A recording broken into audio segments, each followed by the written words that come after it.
बहुत ही शानदार प्रश्न है, बड़ा प्रश्न है। इसको भी हम एक लाइन में करने का प्रयास करेंगे। प्रश्न है, एक दुकानदार एसी को 35,500 रुपए में खरीद कर ये क्रय मूल्य दिया है, 10% लाभ पर बेचता है। यदि उसे उससे दुगुने मूल्य पर बेचा जाए तो कितने प्रतिशत लाभ होगा? ध्यान रखें, इस जगह आपको क्रय मूल्य 35,500 दिया है। हम इसे अगर काम लेंगे, इससे अगर प्रश्न को करेंगे तो ये प्रश्न बहुत लंबा हो जाएगा, लगभग 4-5 मिनट का जाने वाला है। हमें कुछ सेकंड में करना है, इसलिए इस 35,000 की जगह हम क्रय मूल्य 100 रुपए ले लेंगे। ये कौन सा मूल्य है? क्रय मूल्य है। ठीक है, आगे यहां आगे आएंगे। खरीद कर की जगह क्रय मूल्य हमने कितना ले लिया? 100।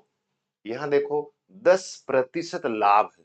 अब 10% लाभ हो रहा है तो आप बताओ मेरे को कि विक्रय मूल्य कितना होगा? आप सोच रहे होंगे अपने आप सही जवाब आएगा तो 110 हो जाएगा। 10 लाभ है तो इस 100 में 10 जुड़ जाएंगे, विक्रय मूल्य 110 हो जाएगा। बहुत सिंपल तरीका है। ऐसा तरीका जैसे बोले वैसे कीजिए, वैसे प्रश्न हो जाएगा।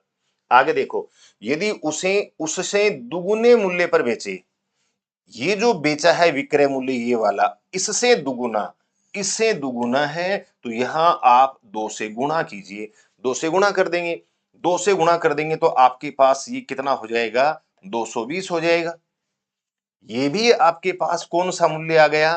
विक्रय मूल्य, नया वाला विक्रय मूल्य। अब ये पूछ रहा है तो कितने प्रतिशत लाभ होगा? अब देखो कितना लाभ हो रहा है, यहां से आप यहां आए, कितना लाभ हो जाएगा? ये 100 है और ये 100 सॉरी 220 है, माइनस करेंगे तो कितना हो जाएगा? 120। ये 120 रुपए भी है और ये 120 प्रतिशत भी है। प्रतिशत इसलिए है क्योंकि क्रय मूल्य अगर 100 होता है तो ये आंसर प्रतिशत में ही मिलेगा। इसी कारण हमने क्रय मूल्य को 100 माना था।